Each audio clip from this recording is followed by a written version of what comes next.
Sa démarche est assurée. Et pourtant, à 28 ans, Clarisse n'a plus l'insouciance des jeunes femmes de son âge. Photographe, elle s'est investie en 2010 dans l'un des syndicats de son entreprise. Très vite, elle accède à des responsabilités importantes. Une ascension fulgurante, mais Clarisse au quotidien subit le comportement déplacé du dirigeant de la section syndicale. Ça commence par des petites flatteries. Tu as un très joli regard, tu as de très beaux yeux. Ça passe ensuite par tu passes pas inaperçu. Quand tu rentres quelque part, on ne peut que se souvenir de toi. Et puis après, ça passe par il va falloir qu'on se téléphone tous les soirs, que je t'ai au téléphone tous les jours pour faire des rapports. Ça passe ensuite par il va falloir qu'on se voit. C'est des SMS à caractère sexuel avec des chiches à la fin. Et puis ça a été, quand on est parti en congrès syndical, ça a été un tapage de porte à 23h30 avec en peignoir et plutôt pas habillé dessous, avec je m'allonge sur le lit à côté et je te demande de coucher avec moi. Acculée, Clarisse se décide à en parler à sa hiérarchie et à son entourage, mais le mal est fait. Et maintenant, je suis incapable de me retrouver devant un homme sans me dire est-ce que j'ai une attitude qui provoque ou pas. Je me demande est-ce que je dois me maquiller, est-ce que je dois me coiffer, ou est-ce que je peux mettre des talons, est-ce que mon pantalon est pas trop serré. J'ose même pas sourire à quelqu'un, ou alors dès qu'on rentre dans un sourire, j'essaye de casser ça tout de suite parce que je me dis je veux plus qu'il m'arrive ça. Ça, le harcèlement sexuel, un délit jusqu'ici reconnu et sanctionné dans le code pénal, mais le 4 mai dernier, le Conseil constitutionnel abroge purement et simplement la loi sur le harcèlement sexuel. Le harcèlement sexuel rayé du code pénal. Le texte est jugé trop flou. Les associations et les féministes dénoncent un vide juridique. C'est un coup de tonnerre et c'est la conséquence d'une nouvelle QPC comme question prioritaire de constitutionnalité. Les féministes parlent d'une catastrophe car toutes les procédures en cours sont de fait annulées. Conséquence de la censure, en effet, des centaines de procédures sont classées en raison d'un obstacle juridique. Le harceleur de Clarisse, comme beaucoup d'autres, ne pourra jamais être poursuivi. Le harcèlement sexuel en France devient par défaut non sanctionné. Et moi, du monde politique, tollé du côté des associations. Une loi pour les victimes. Il y a urgence. Pour combler le vide juridique, il faut rédiger une nouvelle loi. En pleine campagne législative, les députés ne siègent plus, le Sénat s'empare du sujet. En quelques jours, un groupe de travail commun à la Commission des lois, des affaires sociales et à la délégation aux droits des femmes est constitué le 23 mai 2012.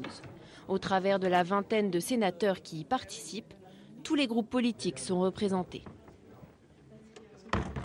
Le Conseil constitutionnel a considéré que la formulation actuelle n'était pas assez précise. C'est-à-dire que le harcèlement sexuel n'est pas défini. Donc il nous semble qu'il faut trouver, il nous apparaît à l'évidence que pour répondre à ce qu'a dit le Conseil constitutionnel, qui s'impose à nous, comme au pouvoir exécutif d'ailleurs, il est nécessaire d'arriver à une formulation plus claire. Il faut essayer d'harmoniser les définitions européennes et de les faire coïncider avec le droit français. Plusieurs lois sont intervenues qui, en quelque sorte, ont un peu détricoté la législation, ce qui fait qu'aujourd'hui, nous arrivons à une abrogation. Pour les sénateurs, il va falloir rédiger la qualification du délit. Où commence et où finit le harcèlement sexuel ? Ce n'est pas simple de définir le moment où il ne s'agit pas d'une séduction légitime et le moment où c'est un harcèlement contraire au gré, à la volonté de la personne qui est harcelée. Question de sémantique, chaque mot doit être pensé, repensé, analysé. François Molin, qui est procureur de la République près le tribunal de grande instance de Paris. Et pour alimenter leurs réflexions, les sénateurs rencontrent magistrats, avocats et associations. Non, ça avance. Hein. Je trouve que franchement, on a progressé ce matin. On a sur le travail, c'est bien. Évidemment des éléments qu'on n'avait pas vus encore. Ça précise. C'est pas que le projet de loi qui va nous tomber sur la tête. Madame Taubira.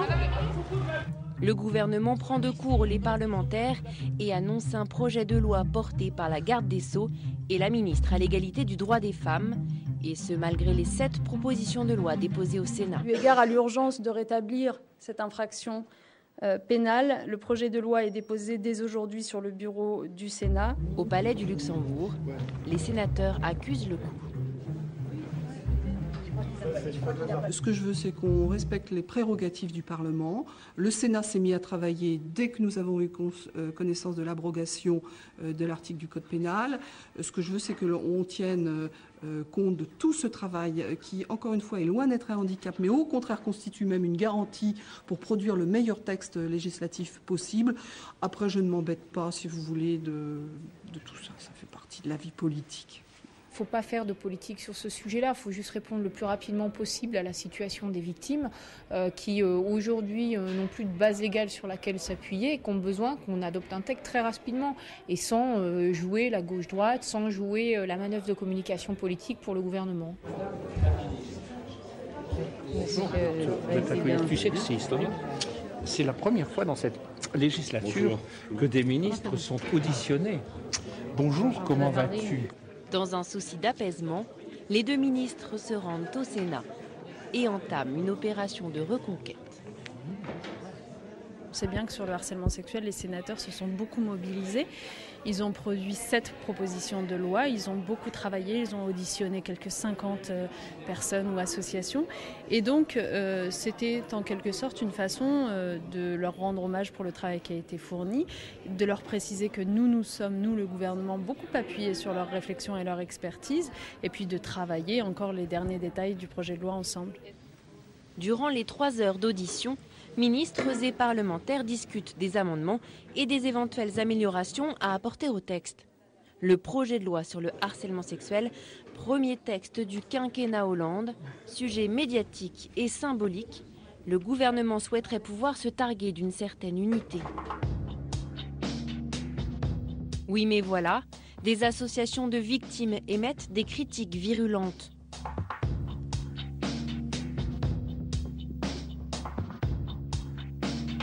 À l'origine de la fronde, la FVT, l'Association européenne contre les violences faites aux femmes au travail. Ici, on n'hésite pas à dénoncer un texte dangereux. En cause, l'alinéa 2 du projet de loi, il instaure un délit assimilé au harcèlement sexuel, soit un acte unique qui s'accompagne d'ordres, de menaces, de contraintes ou toute autre forme de pression grave dans le but d'obtenir une relation de nature sexuelle.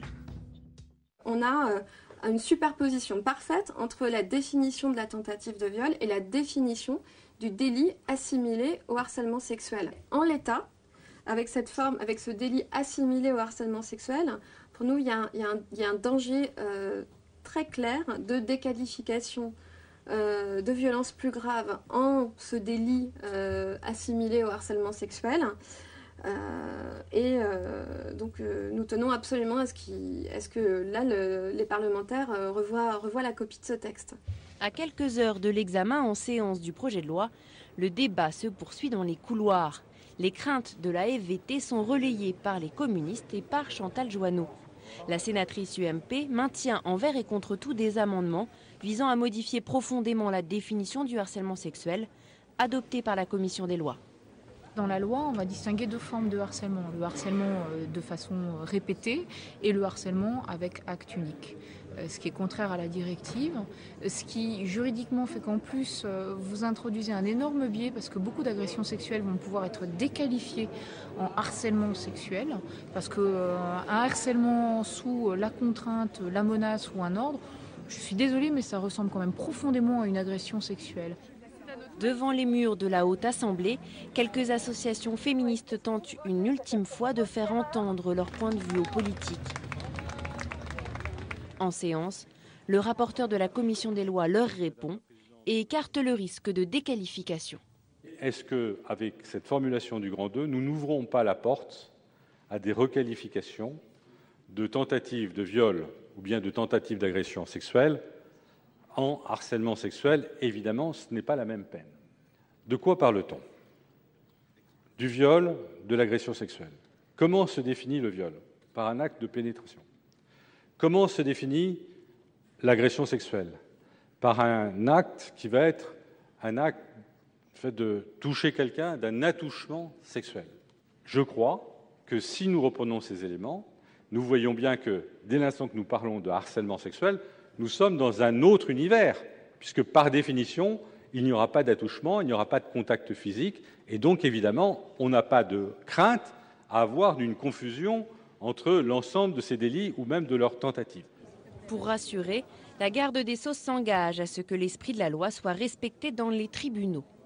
Dès la promulgation de la loi, je ferai élaborer une circulaire qui permettra au parquet d'apprécier les conditions dans lesquelles cette loi devra être appliquée. Au final, après plus de 11 heures de discussion en séance, chose rare, le projet de loi sur le harcèlement sexuel est adopté à l'unanimité. Pour le gouvernement, c'est une victoire, mais pour d'autres, la conclusion est plus amère. Nous avons une attitude très positive à l'égard de cette loi. Mais je trouve qu'on avait l'occasion de faire beaucoup mieux, on avait l'occasion d'être beaucoup plus ambitieux, de reprendre la directive européenne comme l'ont fait nos voisins espagnols, et donc d'être vraiment en adéquation avec la réalité et pas dans cette espèce de carcan juridique où on s'est plus préoccupé de la cohérence globale de la loi et de la perfection du code juridique que de la réalité des victimes. Pour les associations de victimes, tout se joue désormais à l'Assemblée nationale. Et les députés vont très rapidement réécrire la définition du délit assimilé. En séance, pas de long débat, tout le monde s'accorde sur les modifications à apporter. La commission des lois de notre Assemblée a d'ailleurs apporté quelques améliorations significatives au texte que nous saluons, et en particulier la suppression des termes « ordre »,« menace » ou « contrainte » au paragraphe 2 de l'article 1er. Il s'agit d'adopter une formulation suffisamment distincte de celle de l'agression sexuelle en sorte d'éviter les confusions et surtout les déqualifications. Les députés, au contraire des sénateurs, ont entendu les arguments de la FVT pour qui la loi, dans sa version définitive, ne constitue plus un danger. Mais Marilyn Baldec reste sur ses gardes. Nous, on a vraiment une impression de travail inachevé, malgré tout, sur le texte, parce que, voilà, on sait que le texte est dans sa version définitive ou quasi définitive, et quand on le confronte à certains de nos dossiers, finalement, on se dit que, pour certains points, la réflexion aura manqué. On peut dire que le délit a été déminé.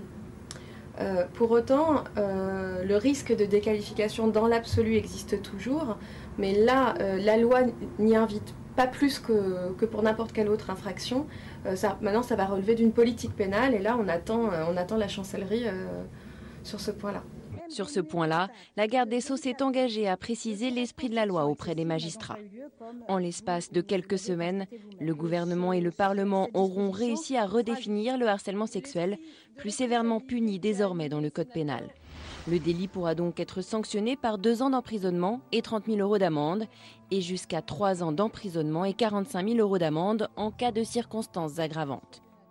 Chaque année, il y a 70 à 80 condamnations prononcées pour harcèlement sexuel, un chiffre bien en deçà du nombre de victimes annuelles selon les associations. Reste à savoir si ce nouveau texte de loi poussera davantage les victimes à dénoncer leur harceleur et à déposer plainte.